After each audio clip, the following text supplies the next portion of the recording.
Hello friends, welcome my channel staff nurse recruitment ইনফরমেশনে। তো Rampur health ডিস্ট্রিক্টের নতুন একটা নোটিশ ছেড়েছে ডকুমেন্ট ভেরিফিকেশনের জন্য। তো 8 তারিখে নোটিশটা ছেড়েছে। চলো আমরা দেখে নেব। 4/1/2024 ফর্ম ফিল আপটা হয়েছিল।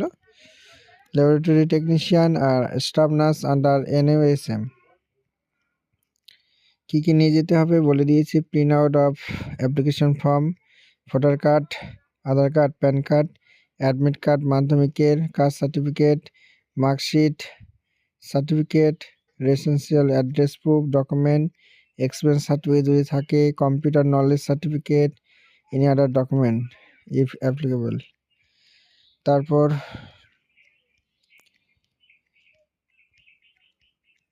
দেখে নাও, নামগুলো তোমরা দেখে নাও। হ্যাঁ, ল্যাবরেটরি টেকনিশিয়ান